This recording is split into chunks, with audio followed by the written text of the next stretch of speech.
आज हम measurement of terms of trade करेंगे और उसके डिफेक्ट और इम्पोर्टेंस के बारे में स्टडी करेंगे। Measurement of terms of trade कैसे करेंगे?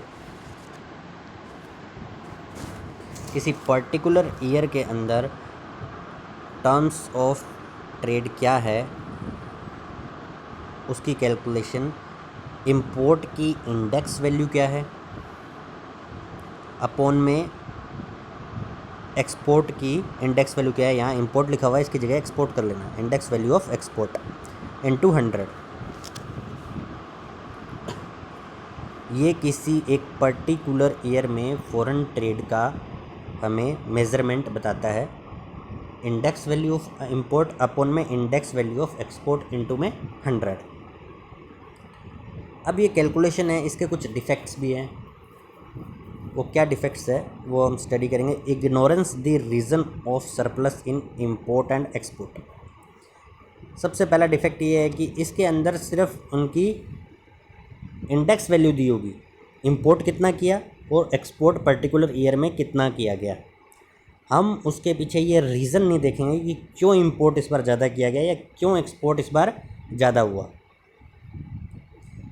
कोई रीज़न हो सकता है, मान लो वॉर की सिचुएशन आ गई जिसके कारण अपने को क्या करना पड़ा, काफ़ी सारे वेपन्स का इंपोर्ट करना पड़ा, रीज़न है। अगर मान के चलो किसी ईयर हमारे यहाँ शुगर का बम्पर प्रोडक्शन हो गया, हमारी डिमांड उतनी नहीं है जितनी सप्लाई होगी, तो क्या करेंगे हम, बाकी जितना भी हमारी सप्लाई एक्स्ट्रा जो है सप्लाई, उसको हम क्या कर देंगे, एक्सपोर्ट कर देंगे। तो रीज़न हुआ ना, क्योंकि इस पर काफ़ी सारा प्रोडक्शन हो गया या वॉर की सिचुएशन आ गई, या कोई ऐसी चीज़ जैसे मशीनरी है अपने को इंपोर्ट करनी पड़ती है। इंडिया में काफ़ी सारी मशीनरी, क्यों? क्योंकि अपने यहाँ पे मोस्टली रॉ मटेरियल बनता है, रॉ मटेरियल का ही प्रोडक्शन होता है। मशीनरी और कैपिटल इक्विपमेंट है, ये अपने को क्या करने पड़ते हैं, इंपोर्ट करने पड़ते हैं। तो रीज़न इसके अंदर हमको पता नहीं चलता, इसके अंदर सिर्फ वैल्यू पता चलती है कि भाई इस साल हमने कितना इंपोर्ट किया अपॉन में कितना हमने एक्सपोर्ट किया इनटू में 100। तो पहला हमारा डिफेक्ट आ गया कि इससे रीज़न हमको नहीं पता चलेगा कि क्यों इंपोर्ट ज़्यादा हुआ, क्यों एक्सपोर्ट ज़्यादा हुआ। डिफरेंसेस इन प्राइसेस,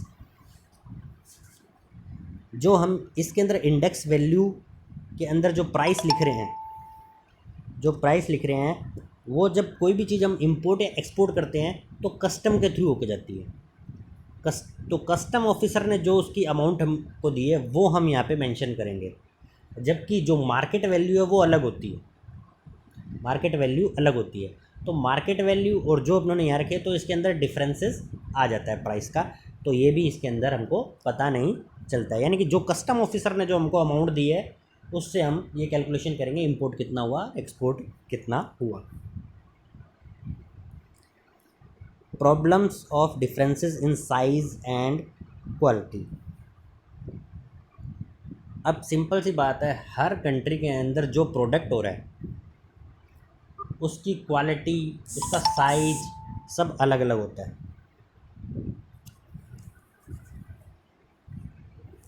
यानी कोई प्रोडक्ट इंडिया में एक अपनों ने बनाया तो इंडिया की इन्वायरमेंट और जो कंडीशंस है उसके हिसाब से वो बना, तो उसकी क्वालिटी अलग होगी, उसका साइज़ भी अलग हो सकता है। और कोई हमने प्रोडक्ट ऑस्ट्रेलिया में बनाया तो उसकी क्वालिटी अलग होगी। तो ये जो इंपोर्ट एंड एक्सपोर्ट का जो हमारा कैलकुलेशन है वो ये नहीं बताता कि उसकी क्वालिटी कैसी है, उसका साइज कैसा है, जिससे कि प्राइसेस में डिफरेंसेस भी आ सकते हैं। इसके कारण, क्वालिटी के कारण प्राइसेस में डिफरेंसेस भी आ सकते हैं। वो हमको इस कैलकुलेशन से पता नहीं, मेज़रमेंट से नहीं पता चलेगा। Different types of goods exported and imported.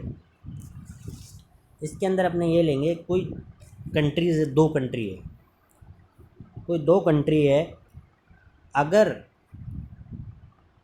एक कंट्री ऐसे प्रोडक्ट का इंपोर्ट भी कर रही है और उसका एक्सपोर्ट भी कर रही है, सेम प्रोडक्ट का, मान के चलो सेम क्वालिटी थोड़ी चेंज हो सकती है लेकिन प्रोडक्ट वैसे वही है, उसका एक्सपोर्ट भी करती है और इंपोर्ट भी करती है, तो क्या है कि हम उसका इंडेक्स वैल्यू निकाल सकते हैं। इंडेक्स वैल्यू उसका हम निकाल सकते हैं। लेकिन अगर कोई कंट्री सिर्फ एक माल का ही इंपोर्ट करती है, किसी ऐसे प्रोडक्ट का इंपोर्ट करती है जो उसकी कंट्री में बनता ही नहीं है, तो उसकी एक्चुअल वैल्यू वो इंडेक्स वैल्यू नहीं निकाल सकती है।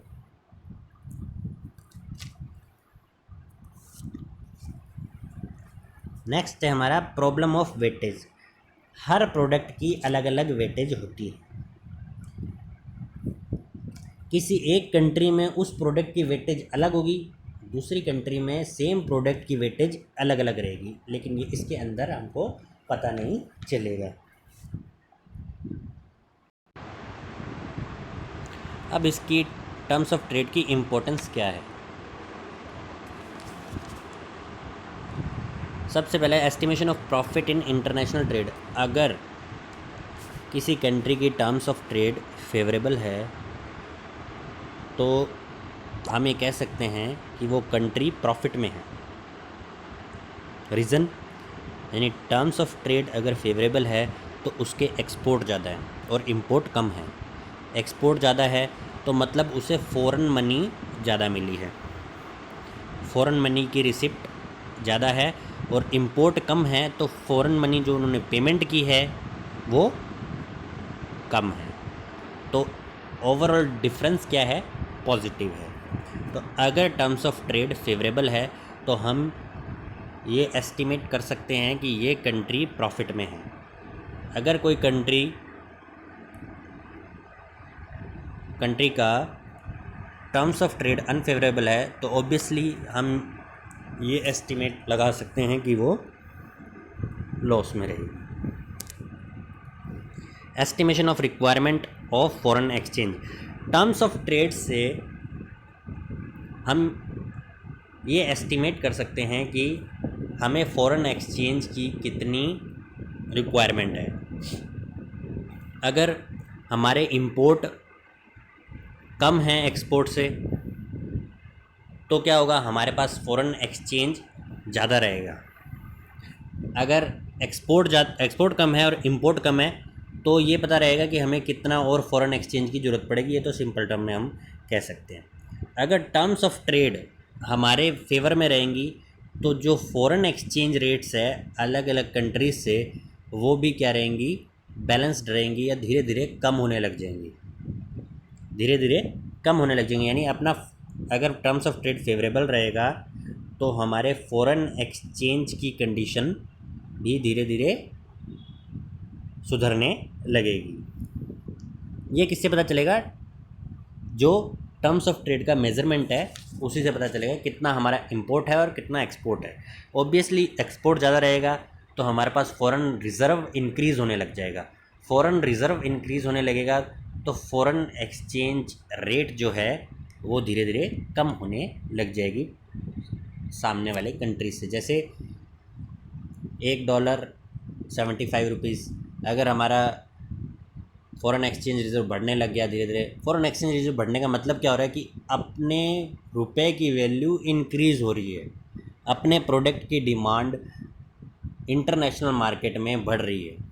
तो रुपीज़ की डिमांड बढ़ने लगेगी तो ऑब्वियसली क्या होगा कि जो हमारा रुपीज़ की वैल्यू है वो इंक्रीज़ होगी और बाकी कंट्रीज़ की जो उसके सामने वैल्यू वो डिक्रीज़ होने लग जाएगी। Economic development. अब टर्म्स ऑफ ट्रेड का इकोनॉमिक डेवलपमेंट से कैसे रिलेशन है। अब डेवलपिंग कंट्रीज़ है वो ज़्यादातर प्राइमरी प्रोडक्ट्स का, गुड्स का प्रोडक्शन करती हैं, ठीक है। अब उनका इकोनॉमिक डेवलपमेंट कैसे होगा, अगर टर्म्स ऑफ ट्रेड फेवरेबल है तो क्या होगा, हम जो रॉ मटेरियल या प्राइमरी गुड्स है जो एक्सपोर्ट करेंगे उनको डेवलप्ड कंट्रीज़ को, अगर टर्म्स ऑफ ट्रेड फेवरेबल है तो उसके एक्सचेंज में वो हमें क्या देंगी, मशीनरी देंगे या कैपिटल गुड्स देंगे। जिससे क्या होगा,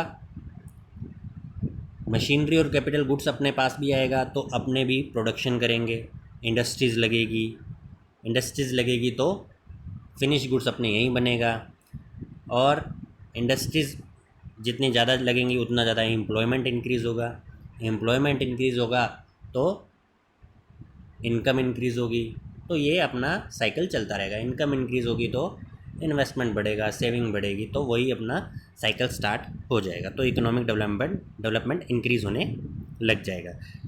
वही उसके रिवर्स कंडीशन हो जाए, अगर टर्म्स ऑफ ट्रेड अनफेवरेबल हो जाए तो क्या होगा, जो हम प्राइमरी गुड्स का जो एक्सपोर्ट करेंगे तो उसके अगेंस्ट में वो हमें कैपिटल गुड्स और मशीनरी जो है वो काफ़ी हाई रेट पे बेचेंगे, और जो अपना जो सामान है, जो यहाँ से रॉ मटेरियल जो उन्होंने लिया है वो कम रेट पे लेंगे। तो इससे क्या होगा, इकोनॉमिक डेवलपमेंट पे उल्टा असर पड़ेगा। प्रोडक्शन एंड एम्प्लॉयमेंट जैसे अपने ऊपर स्टडी कर चुके हैं। अगर कोई कंट्री की जो इकोनॉमी है वो फॉरेन ट्रेड से ज़्यादा रिलेशन में है, यानी फॉरेन ट्रेड के ऊपर ही डिपेंडेंट है ज़्यादा, तो टर्म्स ऑफ ट्रेड अगर उसके फेवर में रहेंगे, टर्म्स ऑफ ट्रेड की कंडीशन अगर फेवरेबल है तो प्रोडक्शन और एम्प्लॉयमेंट इंक्रीज़ होगा। क्यों? क्योंकि अगर उसको एक्सपोर्ट ज़्यादा करना पड़ेगा, एक्सपोर्ट ज़्यादा है, टर्म्स ऑफ ट्रेड मतलब में अगर फेवरेबल है तो एक्सपोर्ट ज़्यादा होंगे, एक्सपोर्ट ज़्यादा होंगे तो मतलब एक्सपोर्ट करने के लिए इंडस्ट्रीज़ लगी होंगी ज़्यादा, उसे प्रोडक्शन करना पड़ेगा, प्रोडक्शन करेगा तो एम्प्लॉयमेंट भी इंक्रीज़ होगा। और रिवर्स कंडीशन में उसका उल्टा हो जाएगा। पब्लिक वेलफेयर सेम, अगर टर्म्स ऑफ ट्रेड फेवरेबल में रहेंगी तो जो पब्लिक वेलफेयर से रिलेटेड चीज़ें होंगी उनमें इंक्रीज़ होगा, और अगर टर्म्स ऑफ ट्रेड अनफेवरेबल है तो पब्लिक वेलफेयर धीरे धीरे डिक्रीज़ होने लग जाएगा। पब्लिक वेलफेयर हम फर्स्ट ईयर में स्टडी कर चुके हैं, पब्लिक वेलफेयर क्या है, क्या कंडीशन होती है पब्लिक वेलफेयर की। तो सेम वही पब्लिक वेलफेयर है ये। तो ये हमारे इम्पोर्टेंस और इसके डिफेक्ट क्या हैं ये हमने इसमें स्टडी किए हैं। तो ये हमारा टर्म्स ऑफ ट्रेड कंप्लीट हो गया है। तो अभी मैं इसके बाद आपको एक असाइनमेंट दूंगा, 4-5 क्वेश्चन होंगे, उसे आप फिल करते हैं।